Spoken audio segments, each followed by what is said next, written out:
मोदी डरता है, राहुल गांधी जिंदाबाद। इनका नारा आप समझिए, one nation no election.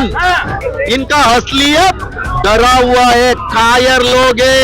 CBI इनकी धर्मपत्नी है और जो किसी का हस्बैंड अपनी वाइफ को आदेश देगा वो तो वही करेगी।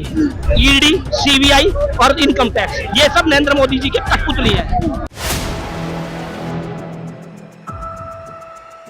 चुनाव से ठीक 19 दिन पहले एक बार फिर युवा कांग्रेस सड़कों पर, और इस बार वही मुद्दा लगातार जिस तरीके से अकाउंट सीज का मुद्दा उठ रहा है, उसके बाद अब सियासत गरमाती जा रही है। और यही वजह है कि कांग्रेस के युवा कार्यकर्ता समेत उनके अध्यक्ष सड़कों पर है और नारेबाजी यहाँ पे भारतीय जनता पार्टी के खिलाफ। कुल मिलाकर के एक बार फिर से हमला हो रहा है भारतीय जनता पार्टी पे। सीधा जुड़ेंगे, देखिए यहाँ पर और जो है श्रीनिवासन जी है जो उनसे सीधा जुड़ने की कोशिश करूंगी कि इस बार वो सड़क पर क्यों आए। देख सकते हैं हाथ में उनके, आप देख सकते हैं पोस्टर्स लिए हुए हैं, चंदा चोर। लगातार जिस तरीके से इलेक्टोरल बॉन्ड पर भी कांग्रेस भारतीय जनता पार्टी पर हमलावर है, उसको लेकर भी कहीं ना कहीं भारतीय जनता पार्टी को यहाँ पर घेरने की कोशिश की जा रही है। और सीधा जुड़ने की कोशिश करूंगी श्रीनिवासन जी के चंदा चोर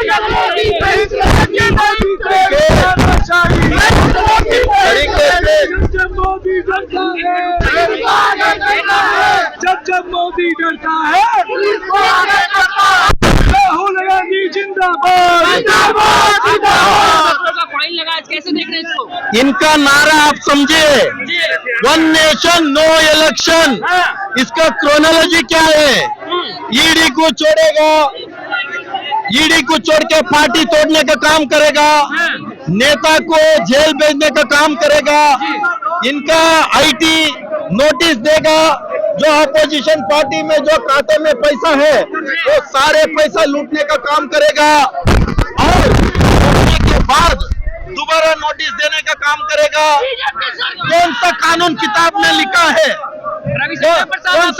आप लोग नहीं दिए, कौन सा कानून में लिखा है जी? आप नोटिस देके ऐसे पैसा चोरी करने का कौन सा कानून में दिखा है? आजाद भारत में हमको भी बताइए ना। मीन्स आप लोग ने क्या चाहता है? इनका इलेक्शन कमीशन आंख बंद करके, जो आंख में पट्टी बांधकर गांधारी जैसे बैठा है, इसमें साफ साफ दिख रहा है ये लोग किसी हालत में अपोजिशन को कमजोर करने का प्लान कर रहा है। तो ये डरा हुआ है, नरेंद्र मोदी जी डरा हुआ है। भाजपा आरोप लगा रही है आप लोग चुनाव हारे, उसी की हताशा। तो आपको डर नहीं होता? नीतीश कुमार को नहीं लेते? अशोक चौहान के लेके आपने भाषण में बोला, आदर्श को लेके आपके वॉशिंग मशीन में डाल के ऊपर से निकाल दिया, वो आदमी सफेद बन गया।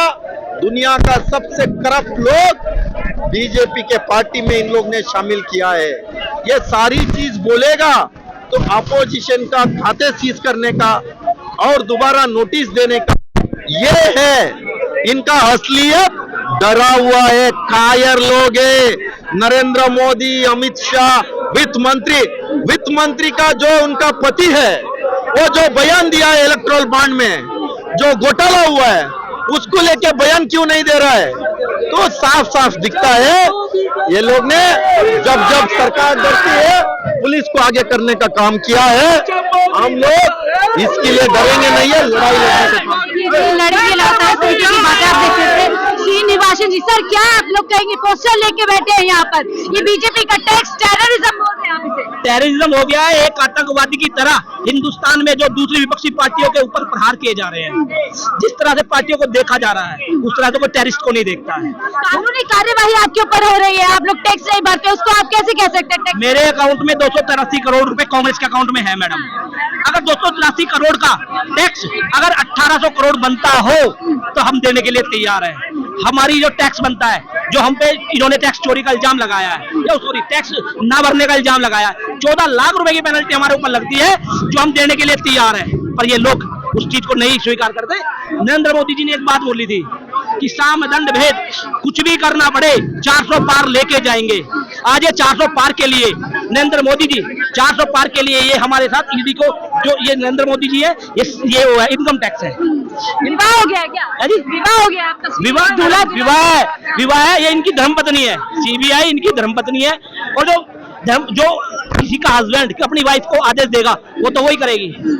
ईडी को, सीबीआई को, क्राइम ब्रांच को, सबको इन्होंने अपने हाथ में लिया हुआ। अभी देखा होगा आपने, पुलिस के गुंडे इन्होंने हमारे को मारने के लिए आगे कर दिए। अभी वहां से बैरिकेड से हमारे लोगों को फेंक दिया गया, एक के भाई के पैर में चोट लगी। ये तानाशाही नहीं है, ये हिटलरशाही नहीं है, ये टेररिज्म नहीं है। आप बताइए मुझको, ये बात क्या करते हैं? हिंदुस्तान के लोकतंत्र की बात करते हैं। हिंदुस्तान के लोकतंत्र को बचाने के लिए राहुल गांधी आज सड़कों पर है। राहुल गांधी के साथ हिंदुस्तान का 100 करोड़ युवा सड़कों पर है। इसकी जांच एजेंसी आप पर जांच करती है, चाहे ईडी हो, सीबीआई हो, आईटी हो, तमाम ऐसी एजेंसियों पर आप आरोप लगा देते हैं कि भारतीय जनता पार्टी की एजेंसी हमारे ऊपर जांच नहीं कर रही है। हमारे ऊपर जो जांच कर रहे हैं वो नरेंद्र मोदी कर रहे हैं। उनके आदेश के अनुसार हमारे ऊपर जांच हो रही है। ये ईडी सीबीआई, मैंने आपको पहले बताया, ईडी सीबीआई और इनकम टैक्स, ये सब नरेंद्र मोदी जी के कठपुतली है।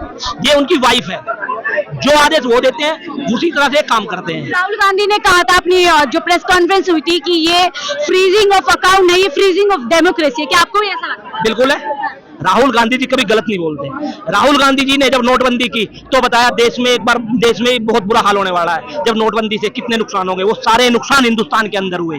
नरेंद्र मोदी जी ने कोरोना में बताया ये कोरोना बहुत बड़ी महामारी रहेगी, इसमें हिंदुस्तान की ज्यादा जाने जाएंगी, ज्यादा से ज्यादा जाने गई। नरेंद्र मोदी जी ने वहां भी लापरवाही की, ना ऑक्सीजन प्रोवाइड करा पाए। जो कहते हैं विकसित भारत की बात करते हैं, वो जो हिंदुस्तान की जो जनता को बेड और ऑक्सीजन प्रोवाइड नहीं कर पाए कोरोना के अंदर।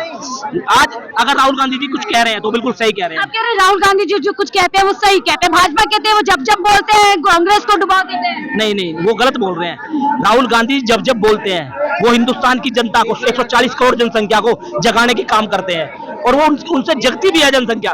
पर क्या है कि आज सत्ता में एक हिटलरशाही सरकार बैठी है, चीन की सरकार बैठी है, एक बैठी है रूस, जैसे रूस में अभी चुनाव नहीं हो रहे हैं ना, उनके मनमर्जी से होंगे, ऐसी एक सरकार बैठी हुई है। आज ये 400 पार का नारा क्यों दे रहे हैं? 363 सीट अगर ये लेके आते हैं तो ये ना संविधान में अमेंडमेंट, उसमें बदलाव करेंगे, और संविधान में बदलाव ऐसा होगा कि इस हिंदुस्तान के अंदर चुनाव नहीं होंगे। नरेंद्र मोदी जब तक जिएंगे जब तक प्रधानमंत्री रहेंगे। भाजपा कह रही है कांग्रेस आगामी चुनाव में हार रही है, उसी का ये पूरा तरीके से है, घबराहट है, और इसी में इस तरीके की हरकत है। देखिए, भाजपा समझ चुकी है कि 2024 में देश की जनता ने उन्हें उखाड़ फेंकने का मन बना लिया है, और इसी वजह से है उनकी नींद हिल चुकी है। यही कारण है कि उन्होंने सबसे बड़े विपक्षी दल कांग्रेस के अकाउंट सीज कर दिए, ताकि वो आगामी लोकसभा चुनाव पूरी मजबूती के साथ न लड़ पाए। कांग्रेस अभी पूरी तरीके से आर्थिक रूप से कमजोर हो चुकी है, एक तरीके से अपाहिज हो सकती है, तो लगता है पैरेलल एक तरीके से जो लेवल प्लेइंग फील्ड बन चुकी है। देखिए, जनता सब देख रही है, जनता देख रही है कि किस तरीके से एक हिटलर कुर्सी पे बैठ के देश में तानाशाह की राजनीति कर रहा है, और पूरी उम्मीद है कि आगामी तो लोकसभा चुनाव में 2024 का रिजल्ट आएगा तो जनता बीजेपी का सूपड़ा साफ करने जा रही है। 2024 में नरेंद्र मोदी की सरकार नहीं बन रही है, इसलिए वो बोखलाए हुए हैं। इस गर्मी के अंदर कपकपी चढ़ी हुई है। आज मैं आपको एक बात बताता हूँ, इस हिंदुस्तान के अंदर बेरोजगार किसान, नौजवान, जो एक नारा दिया था शास्त्री जी ने, जय जवान जय किसान का नारा दिया था। आज हिंदुस्तान के अंदर किसान जिंदा नहीं है। मैं भी एक किसान का बेटा हूँ, मैं भी एक गांव से आता हूँ। दिल्ली को इन्होंने किसान भूमि किसान से हटा दिया है, बोला दिल्ली में किसान कहाँ है? मैं किसान का बेटा हूँ, मेरे पास जमीन है। कल बिल गेट्स से मिले और कह रहे हैं कि मेरी जो आगे की जो प्लानिंग है पूरी तरीके से किसानों को मजबूत करने की। मैं किसान हूँ, मैं तो मजबूत नहीं हो रहा। मेरे को जो डाई का कट्टा, यूरिया का कट्टा, जो मेरे को डाई का कट्टा मिलता था 300-400 रुपए में, आज 1100 मिल रहा है। जो यूरिया का कट्टा, जो हम गेहूं में यूरिया लगाते थे, गेहूं में वो यूरिया कट्टा में 250 रुपए का मिलता था, 700 रुपए का मिल रहा है, और हमें आधार कार्ड दिखाना पड़ रहा है। कभी किसान को आधार कार्ड दिखाना नहीं पड़ा, कभी किसान को ये बताना नहीं पड़ा मैं किसान हूँ। आज किसान को बताना पड़ रहा है मैं किसान हूँ। सवाल उठे, बड़ी बात कह रहे हैं, और इधर देखिए तमाम कार्यकर्ता बैरिकेडिंग के ऊपर चढ़े हुए हैं, और दूसरी तरफ पुलिस पूरी तरीके से तैनात है, सुरक्षा के इंतजाम में उनको हटाने की कोशिश कर, हालांकि वो बैरिकेडिंग पूरी तरीके से तोड़ने कर रहे हैं। और यहाँ पर भारी संख्या में कांग्रेस के कार्यकर्ता पहुंचे, और अब पूरी तरीके से भारतीय जनता पार्टी को घेरने की कोशिश यहाँ पे कर रहे हैं, चाहे ईडी का मामला हो, चाहे अब इस तरीके से इनकम टैक्स द्वारा जिस तरीके से कांग्रेस के अकाउंट फ्रीज कर दिए गए, उसके बाद लगातार राजनीति गरमाती जा रही है। फिलहाल मुझे दीदी मैं शाहीन खान 4 PM दिल्ली के लिए।